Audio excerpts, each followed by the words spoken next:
الحمد لله نحمده ونستعينه ونستغفره ونؤمن به ونتوكل عليه ونعوذ بالله من شرور أنفسنا ومن سيئات أعمالنا من يهده الله فلا مضل له ومن يضلله فلا هادي له ونشهد أن لا إله إلا الله وحده لا شريك له ونشهد أن سيدنا ومولانا محمدا عبده ورسوله بالهدى ودين الحق أرسله صلى الله تعالى عليه وعلى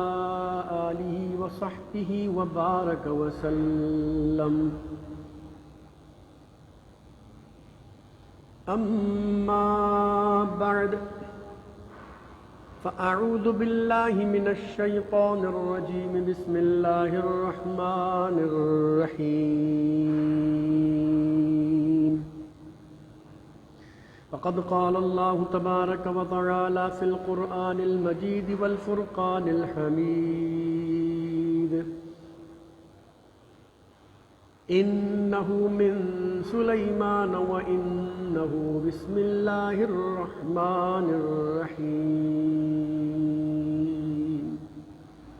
آمنت بالله صدق الله مولانا العظيم وصدق رسوله النبي الكريم ونحن على ذلك لمن الشاهدين والشاكرين والحمد لله رب العالمين. حمد و صلات کے بعد گزشتہ 2 نشستوں سے ہم بسم اللہ الرحمن الرحیم شریف کے حوالے سے گفتگو سماعت کرتے چلے آ رہے ہیں. انشاءاللہ آج بھی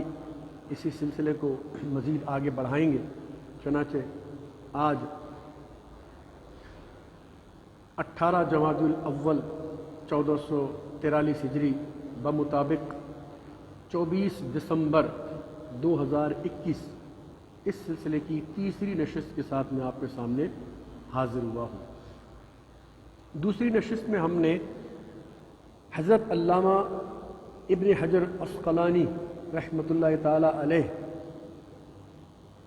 کا ایک قول جو انہوں نے حضرت سیدنا عمر فاروق رضی اللہ تعالی عنہ سے نقل کیا تھا اس پر گفتگو سماعت کر رہے تھے. اور ولہان نامی 7ویں قسم کا جو شیطان ہے اس پر ہم نے گفتگو مکمل کی تھی. تو آج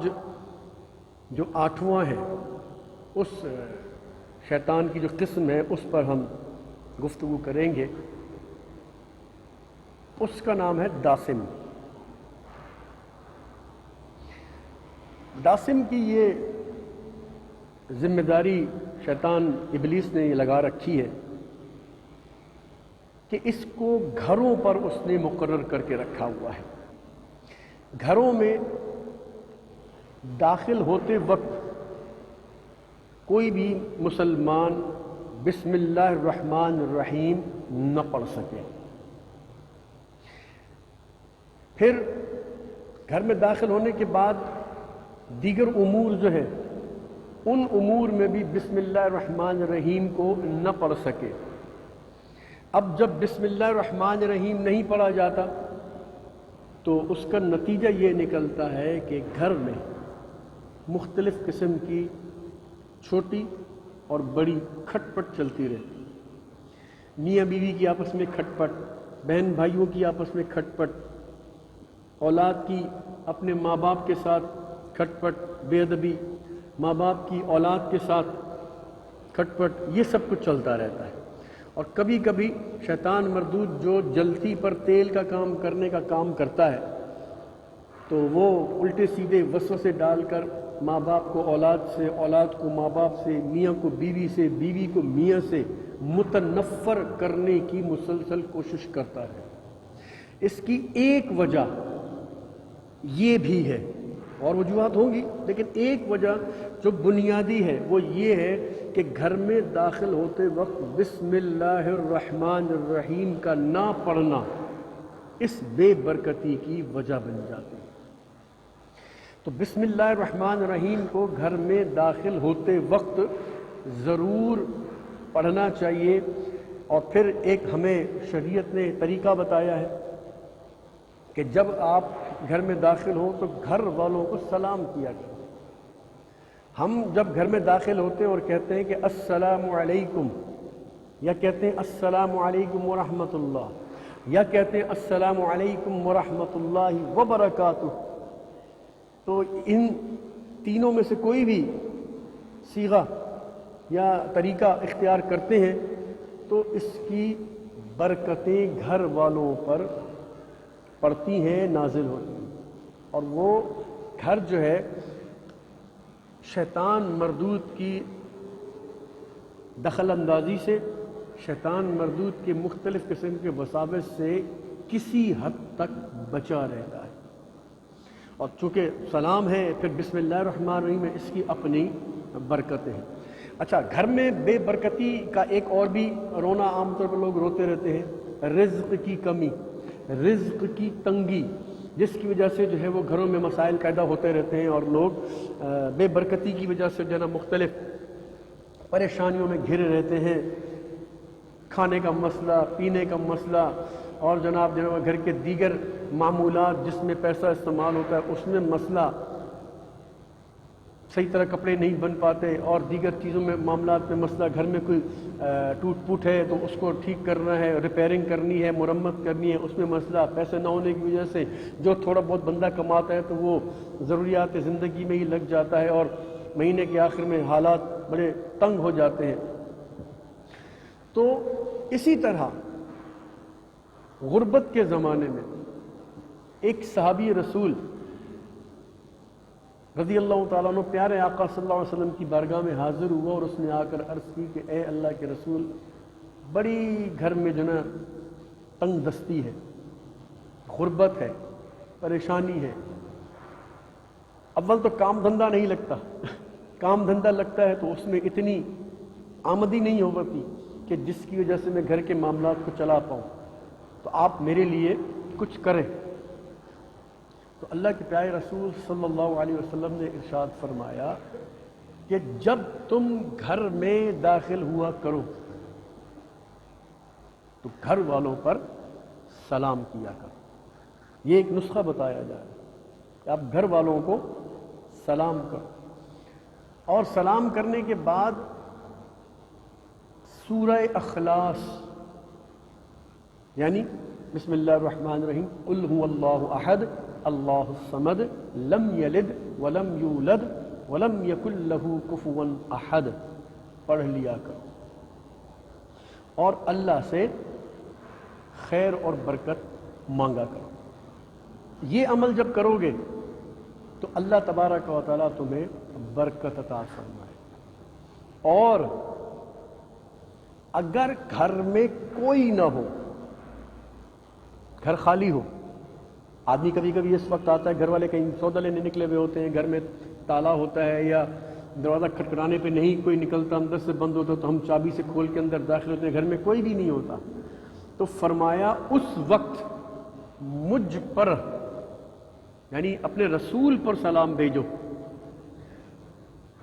علماء فرماتے ہیں کہ یہ اس لیے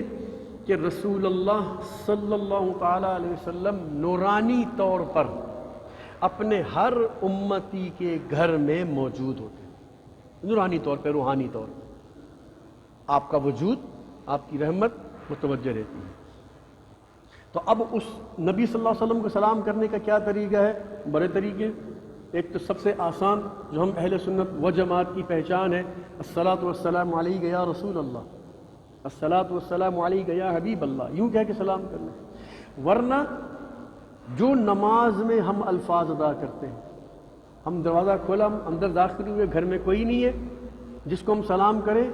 تو ہمارے رسول صلی اللہ علیہ وسلم کی روحانیت تو موجود ہے، تو آپ وہی کہیں جو آپ التحیات میں کہتے ہیں، السلام علیک ایھا النبی ورحمۃ اللہ وبرکاتہ.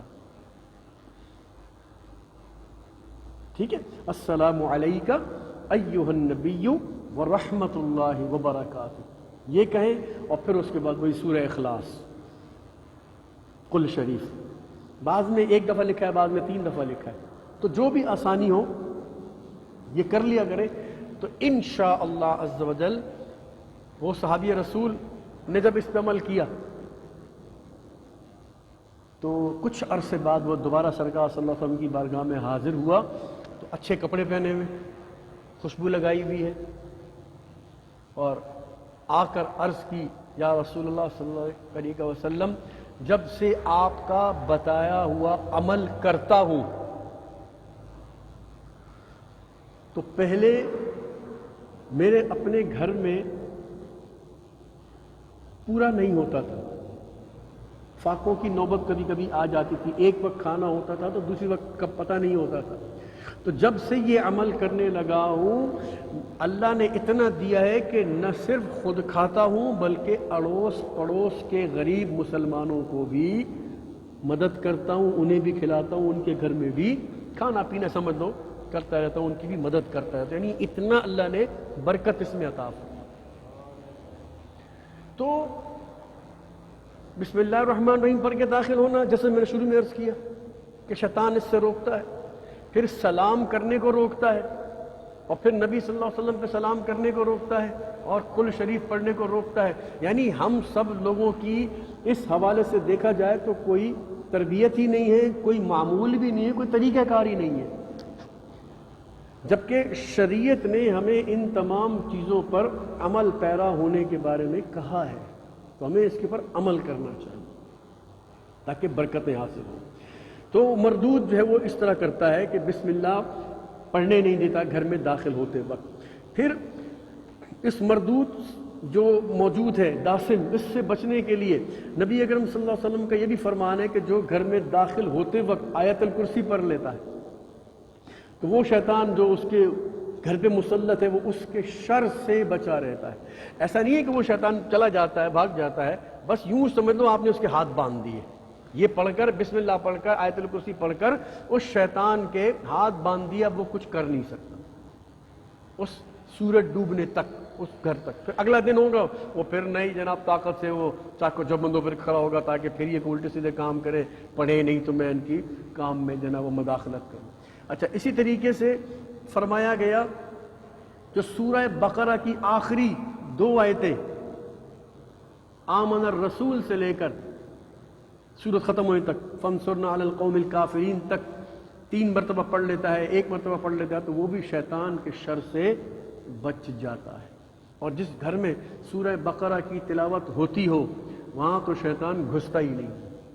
تو یہ مختلف طریقے ہیں اس داسم مردود سے بچنے کے لیے کہ یہ ٹھڈے کرواتا ہے اور جناب گھر میں غلط فہمیاں پیدا کر کے اور الٹی سیدھی باتیں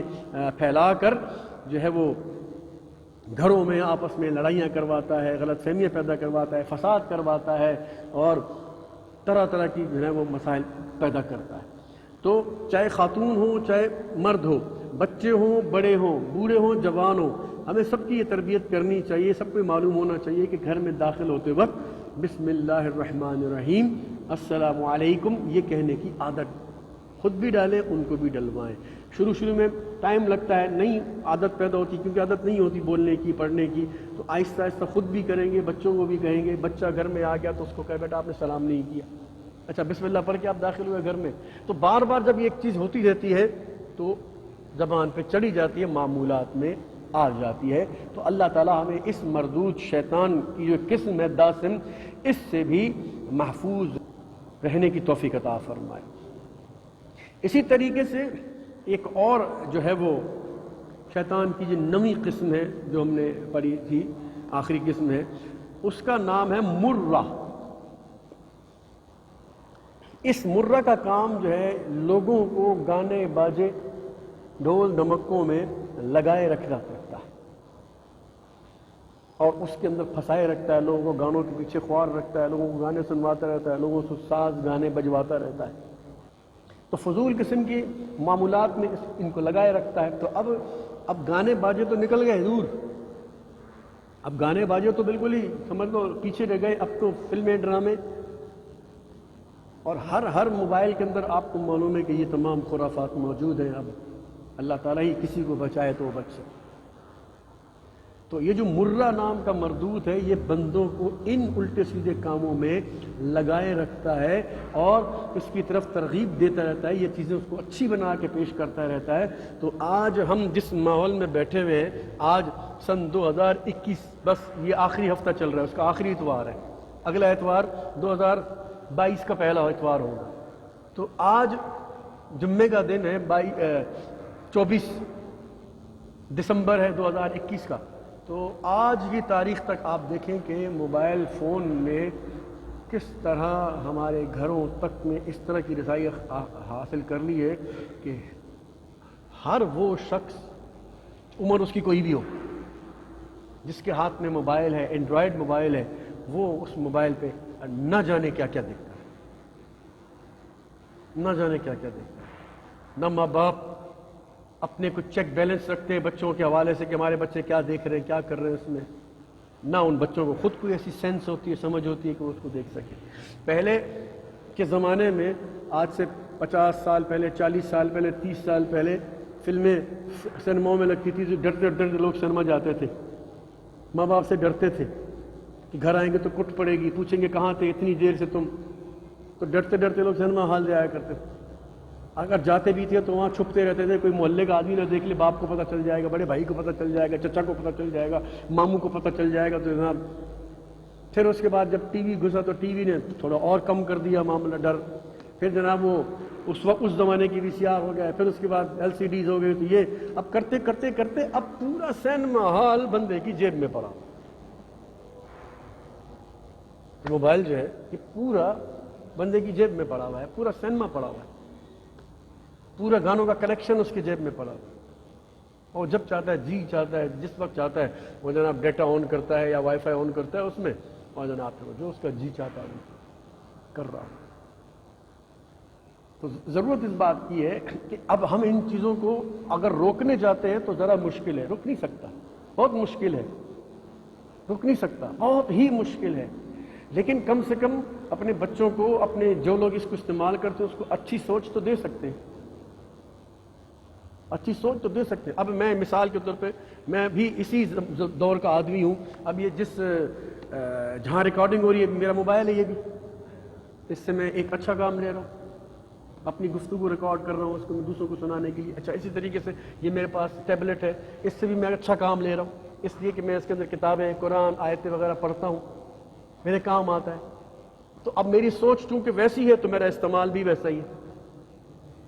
اسی میں نے قرآن رکھے ہوئے ہیں، اسی کے اندر میں نے نعتیں رکھی ہوئی ہیں، اسی کے اندر میں نے کتابیں رکھی ہوئی ہیں، عربی کی رکھی ہوئی ہیں، اردو کی رکھی ہوئی ہیں، انگلش کی رکھی ہوئی ہیں، جو مطلب میری ضرورت ہوتی ہے میں مطالعہ کرتا رہتا ہوں، پڑھتا رہتا ہوں، جو بیان ہوتا ہے اس میں تیار کر کے آپ لوگ کے سامنے کرتا رہتا ہوں۔ تو ضرورت اس بات کی ہے کہ ہم دور جدید کی ان گیجٹس، یہ گیجٹ کہا جاتا ہے اس کو، گیجٹس یا ایجادات کو ہم لوگوں کی پہنچ سے اب روک نہیں سکتے، بے شک نہیں روک سکتے، لیکن اس کا استعمال تو بہتر بنوا سکتے ہیں نا اس سے۔ یہی بچے ضد کرتے ہیں کہ جی مجھے موبائل دو، موبائل دو، بچے کی عمر 12 سال ہے، 15 سال ہے، وہ ضد کرتے ہیں یا ٹیبلٹ لے دو، ٹیبلٹ لے دو، ٹھیک ہے، اگر آپ افورڈ کر سکتے ہیں دلا دیتے ہیں تو اس میں ان سے کہیں گے ٹھیک ہے، آپ کو ایک شرط پہ لے کر دوں گا کہ آپ اس کے ذریعے اپنی تعلیم سے مدد لیں گے۔ کیوں؟ اب میں ایک چھوٹی، اگرچہ میرا موضوع نہیں ہے لیکن آ گیا تو ضمناً بتا دیتا ہوں کہ یہ جو ٹیبلٹ ہوتا ہے یا موبائل ہوتا ہے، اس کے اندر مختلف اپلیکیشنز انسٹال ہوتی ہیں۔ اب آپ اس کو تعلیم میں کس طرح استعمال کر سکتے ہیں؟ مثال کے طور پر دو تعلیم کے حوالے سے دو اپلیکیشن ایسی ہیں جو اس کے کام آ سکتی ہیں۔ ایک تو یہ ہوتی ہے کہ اسپیک ٹو ٹیکسٹ، اور ایک ہوتا ہے ٹیکسٹ ٹو اسپیک، یعنی لکھے ہوئے کو وہ بولے اور بولے ہوئے کو لکھے۔ سمجھ رہے ہیں نا آپ؟ جیسے ہم وائس میسج بھیجتے ہیں واٹس ایپ پہ تو آواز چلی جاتی ہے، لیکن بعض سافٹ ویئر ایسے بھی ہوتے ہیں اپلیکیشن، ہم بولتے جاتے ہیں وہ لکھتا چلا جاتا ہے، اس کو کہتے ہیں وائس ٹو ٹیکسٹ یا اسپیک ٹو ٹیکسٹ، یعنی بولو وہ لکھے۔ اچھا ایک ہوتا ہے کہ لکھ دو، لکھنے کے بعد اس کو وہ بولتا ہے۔ اب اس میں کیا ہم فائدہ اٹھا سکتے ہیں کہ وہ بچے جو انگریزی کے تلفظ صحیح ادا نہیں کر سکتے، وہ بچوں سے ان کے اوپر ٹائپ کروا دیے جائیں مختلف الفاظ، اب وہ اس کو کلک کرے کہ بھئی میں یہ لفظ بول کے سننا چاہتا ہوں کہ اس لفظ کا تلفظ کیا ہے، پروننسیشن کیا ہے، تو وہ ہم اس طریقے سے بچوں کی تعلیم میں اس کو فائدہ دلوا سکتے ہیں۔ جن بچوں کی اردو کمزور ہوتی ہے، اردو کے حوالے سے مضامین ہوتے ہیں، وہ لکھ کر اس کے اندر ویڈیو کی صورت میں دکھا سکتے ہیں، بیٹا ادھر یہ لکھا ہے تم پڑھتے چلے جاؤ۔ یعنی اگر ہم چاہیں تو اسی میں ہم قرآن کا سبق بچے کو پڑھوا سکتے ہیں، تجویدی قرآن کا سبق پڑھا سکتے ہیں، اسکول کا سبق پڑھوا سکتے ہیں، اسی انٹرنیٹ کے ذریعے ہم اس کے مشکل سے مشکل میتھمیٹکس کے سوالات حل کروا سکتے ہیں، سائنس کے سوالات حل کروا سکتے ہیں۔ یعنی اب تو بورڈ آف ایجوکیشن جو ہے، ٹیکس ہمارا سندھ بورڈ ہے، جامشورو والا ہے یا پنجاب کا ہے، انہوں نے تو اپنی باقاعدہ کتابیں تک ڈال رکھی ہیں اس کے اندر۔ سندھی کی کتاب آپ کو نہیں پڑھنی آ رہی، نہیں پڑھ سکتے، سندھ ٹیکسٹ بورڈ نے یہ باقاعدہ ڈال رکھا ہے اس کے اندر، آپ نکالیں، وہ آپ کو تلفظ کر کے بتاتا ہے، پڑھ کے بتاتا ہے، آپ اپنے بچے کو بتاؤ دیکھو بھائی۔ لیکن اس کے لیے کیا ہے، اس کے لیے ماں باپ کو ٹائم دینا پڑتا ہے، وہ ٹائم ماں باپ کے پاس نہیں ہے، کیونکہ وہ خود موبائل سے فارغ ہوں تو اپنے بچے کو ٹائم دینا، وہ خود ان پر اپنے ڈرامے دیکھنے سے فارغ ہو یا فلمیں دیکھنے سے فارغ ہوں گے تو اپنے بچے کو دیں گے۔ تو جب وہ اپنے ماں باپ کو دیکھتے ہیں کہ ہمارے ماں باپ ان کاموں میں لگے ہو تو کہتے ہیں ٹھیک ہے ہمارے پاس بھی یہی سہولت موجود ہے۔ تو یہ ہمیشہ یاد رکھو کہ فی نفسی ہی کوئی چیز بری نہیں ہوا کرتی، یعنی کوئی بھی چیز اپنی ذات میں بری نہیں ہوتی۔ یہ ٹیبلٹ ہے، یہ اپنی ذات میں کچھ بھی نہیں ہے، بے ضرر ہے۔ یہ ضرر سب اس صورت میں پہنچا سکتا ہے کہ آپ کسی کے سر پہ دے مارو تو شاید اس کو چوٹ لگے، بس اتنا اس کا نقصان اور ضرر ہے، باقی اپنی ذاتی حیثیت میں اس کا کوئی نقصان نہیں ہے۔ اسی کے اندر آپ فلم بھر کے دیکھیں تو یہ آپ کے لیے نقصان ہے، اسی میں آپ جو ہے وہ کوئی تقریر بھر کے سنیں وہ آپ کے لیے فائدہ ہے، قرآن کی تلاوت بھر کے سنیں آپ کے لیے فائدہ ہے، آپ تعلیمی طور پہ سے مدد لیں آپ کے لیے فائدہ ہے۔ اسی طرح موبائل ہے تو فی نفسی کوئی چیز، حتیٰ کہ علماء یہاں تک کہتے ہیں کہ ٹیلی ویژن جو ہوتا ہے وہ بھی اپنی ذات میں تو ایک ڈبہ ہے بس، یہ تو دیکھنے والے کے استعمال کے اوپر ہے کہ وہ اس سے کون کیا استعمال لے رہا ہے۔ اچھا استعمال لے گا تو وہ اس کے لیے فائدہ ہے، برا استعمال لے گا تو اس کے لیے برا ہے۔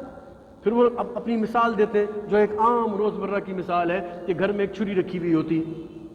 ہر باورچی خانے میں چھری ہوتی ہے، چھری کا کام کاٹنا ہوتا ہے بس، ٹھیک ہے، اس کا کام کاٹنا ہوتا ہے۔ اب باورچی خانے میں کام کرنے والے گھر کے افراد کیا کام لیتے ہیں اس سے؟ جی سبزیاں کاٹتے ہیں، پھل کاٹتے ہیں، ہے نا،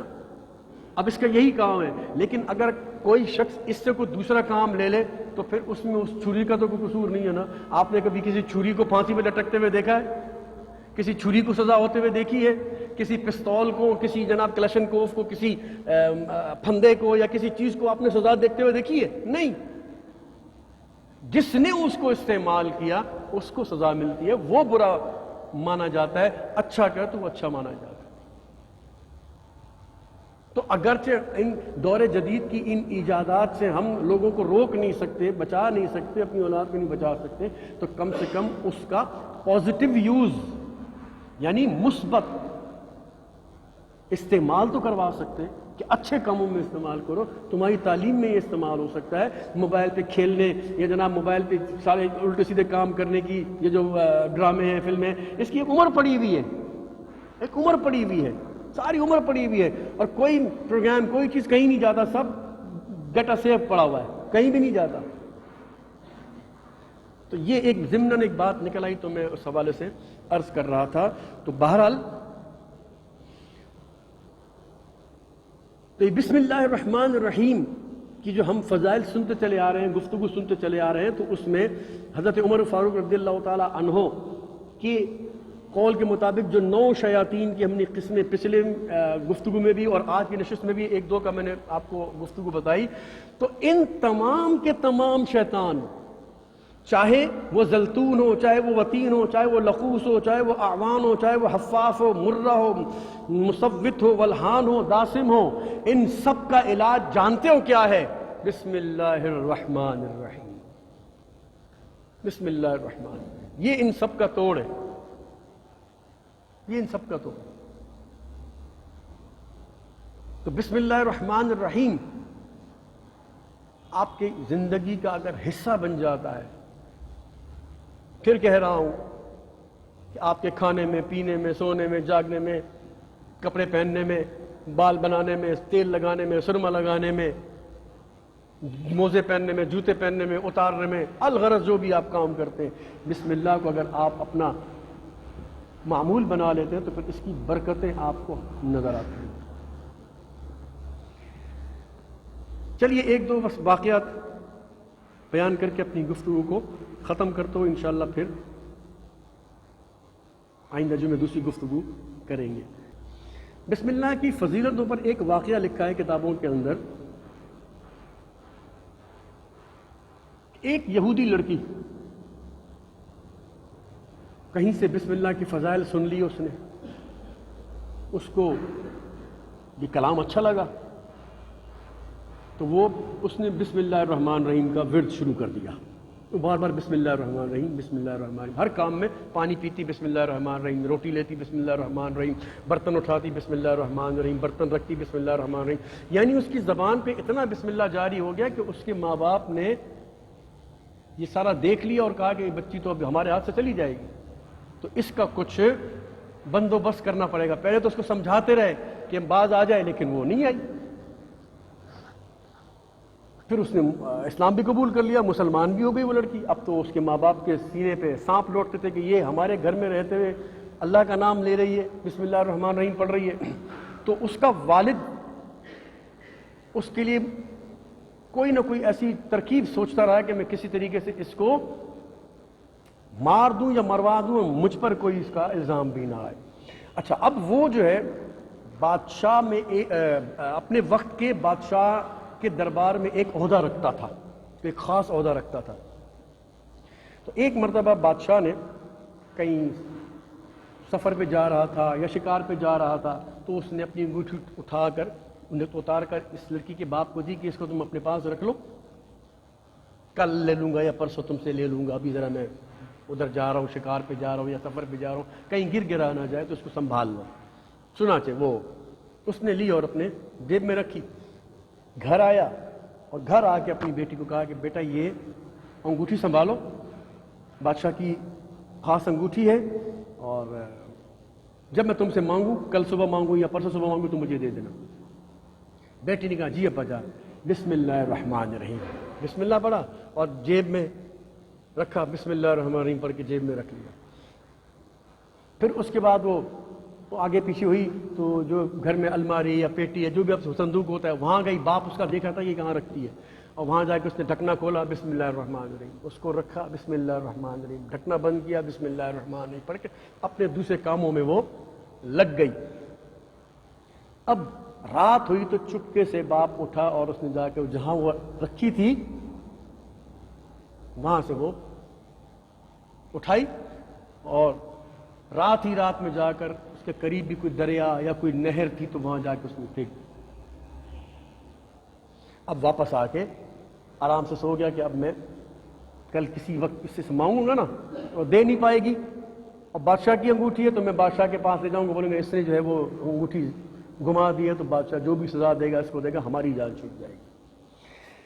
اب کرنا خدا کا یہ ہوا کہ جب اس نے وہ پھینکی تو وہاں وہ ایک مچھلی تیر رہی تھی بڑی سی، اس نے وہ مچھلی نے وہ انگوٹھی نگل لی، وہ گری تو اس نے منہ مارا تو وہ اس کے پیٹ میں چلی گئی۔ اب صبح سویرے ماہی گیر جاتے ہیں مچھلیاں پکڑنے کے لیے، ماہی گیر گئے مچھلیاں پکڑنے کے لیے، مچھلیاں پکڑ کے لائے تو ان مچھلیوں میں ایک بڑی اچھی خوبصورت سی مچھلی موٹی تازی اس نے نکالی اور کہا کہ یہ بادشاہ کا جو خاص درباری ہے اس کو تحفے میں پیش کرتے تاکہ بعد میں کام وام نکالے جا سکیں۔ اس نے لا کر دے دی، صبح آ کے جناب یہ میں آپ کے لیے تحفہ لایا ہوں۔ اس نے کہا جی اچھا،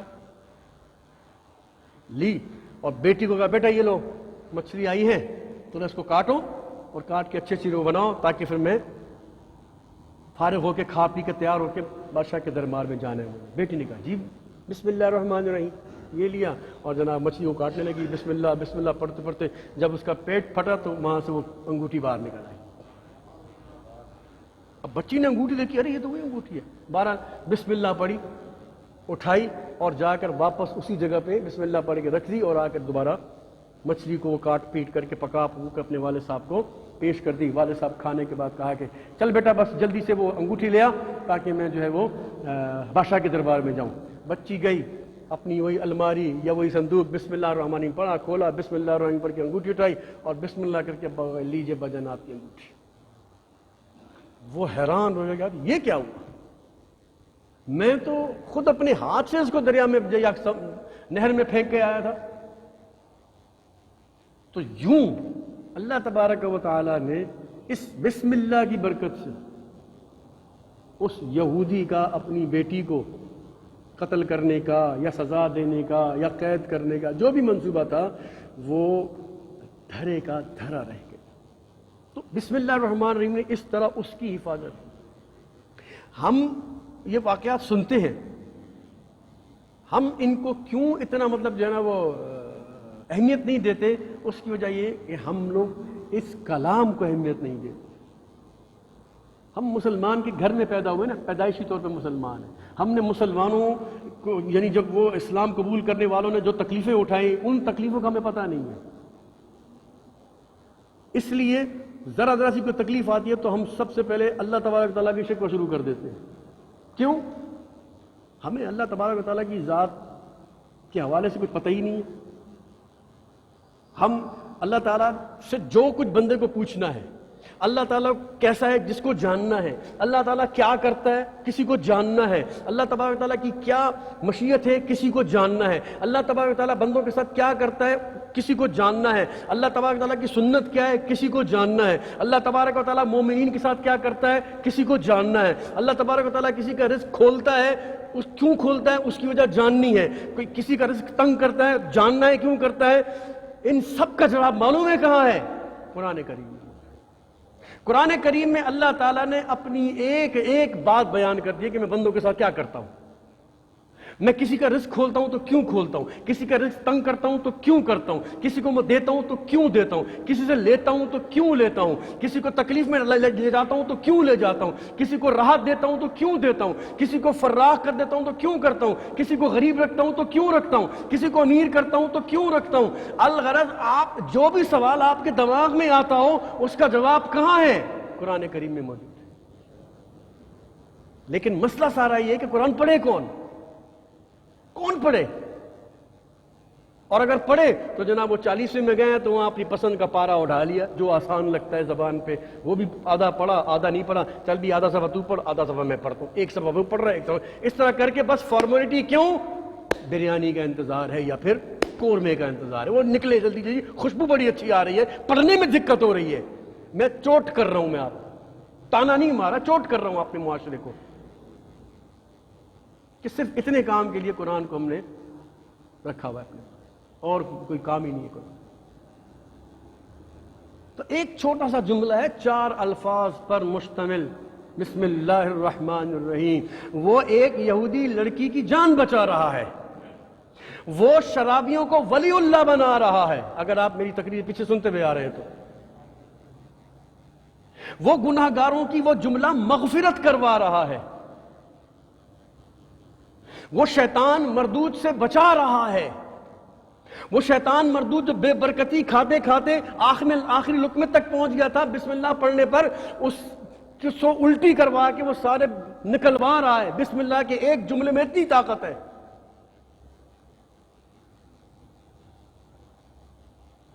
لیکن ہم لوگ جو ہے وہ بس محروم ہے میرے بھائی, ہر چیز میں محروم ہے. ضرورت اس بات کی ہے میرے بھائیوں, میرے سننے والے جتنے میں ان سے بھی یہی عرض کروں گا کہ بسم اللہ الرحمن الرحیم کو ہلکا نہ جانو. اس میں اللہ کا اسم ہے, الرحمن ہے, الرحیم ہے. بعض بزرگان دین تو یہاں تک کہتے جو لوگ مختلف قسم کے چلے، مختلف وظائف، مختلف یہ چیز یہ کر لیں وہ کر لیں، اور انٹرنیٹ تو ایک عجیب طوفان مچا ہوا ہے، جس کو دیکھو وہ عامل بنا پھرتا ہے۔ آج میں آپ کے لیے فلانا وظیفہ لے کے آیا ہوں، آج میں آپ کے لیے فلانا وظیفہ لایا ہوں، آج میں آپ کے لیے فلانا وظیفہ لے کے آیا ہوں، یہ کر لو وہ کر لو، رزق کی بارش فلانا، ایسی ایسی ہیڈنگیں لگی ہوئی ہوتی ہیں جیسے ان کی ڈیوٹی زمین پہ نہیں ہے، آسمان پہ وہاں سے رزق پھینک رہے ہیں، جیسے یہ کر لو، یہ آیا، یہ بوری آ رہی ہے، یہ چیز آ رہی ہے، جیسے ان کی ڈیوٹی دنیا میں نہیں ہے، آسمان پر لگی ہے، وہاں سے پھینک رہے ہیں تھیلے بھر بھر کے رزق کے۔ ارے تو میں وظیفے کی بات کر رہا تھا، علماء فرماتے ہیں کہ صرف یہ 3 نام جو بسم اللہ الرحمن الرحیم میں موجود ہے، جو آدمی ان 3 ناموں کا وظیفہ اپنی زندگی میں ڈال دے، کیا؟ یا اللہ یا رحمان یا رحیم،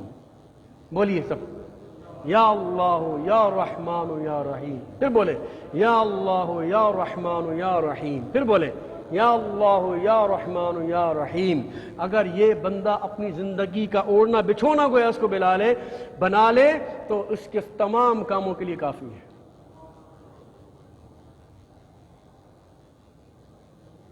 لیکن مسئلہ سارا یہ ہے، ہمارا ان آیات پر ان الفاظ کے ساتھ میں ہاتھ جوڑ کے معذرت کرتے ہوئے کہہ رہا ہوں، یہ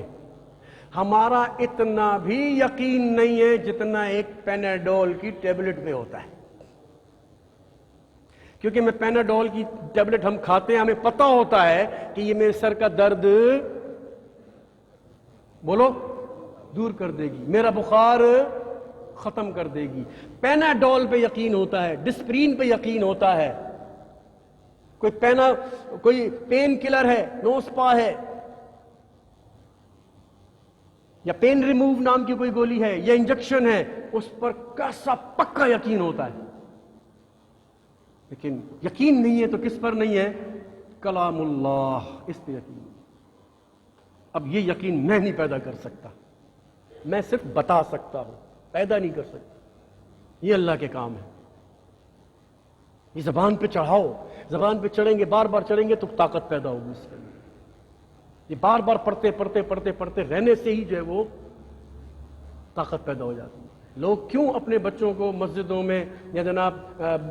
بڑے بوڑھوں کے پاس لے جاتے ہیں کہ تھوڑا دم کر دو؟ کیونکہ انہیں پتا تھا کہ یہ لوگ نماز پڑھتے ہیں،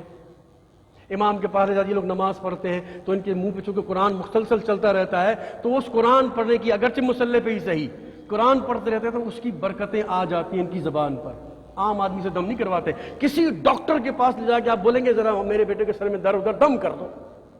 کیا وہ ڈاکٹر دم کرواتا ہے؟ کوئی نہیں، وہ اپنی فیلڈ میں ماہر ہے، وہ اسی کا کام لیتے ہیں۔ تو یہ مولوی لوگ یا یہ لوگ کیوں لوگ ان سے دم کرواتے ہیں؟ اس لیے کہ یہ قرآن کو مسلسل پڑھتے رہتے ہیں تو اللہ تبارک و تعالیٰ ان کی زبانوں میں تاثیر دے دیتا ہے۔ تو بالکل اسی طریقے سے یا اللہ یا رحمان یا رحیم یہ آدمی بار بار پڑھتا رہے، وظیفہ کرتا رہے، جیسے 100 کی تسبیح پڑھ لے، ہر نماز کے بعد 100 کی تسبیح پڑھ لیا کرے اگر، تو کچھ عرصے بعد وہ خود دیکھے گا کہ اس کے اندر کتنی تاثیر پیدا ہو جائے گی۔ یہ ایسا وظیفہ ہے کہ اس میں کسی کی اجازت کی ضرورت بھی نہیں ہوتی، کیونکہ سارے یہ رحمانی نام ہے، کوئی اس میں تیزی نہیں ہے، کوئی اس میں سخت نہیں ہے، کوئی جلالی نہیں، یہ سب جمالی اسماء ہے، اس کا کوئی ریئیکشن نہیں ہوتا۔ اللہ تبارک و تعالی ہم سب پر رحم فرمائے، آمین ثم آمین، بجاہ النبی الامین وما علینا الا البلاغ۔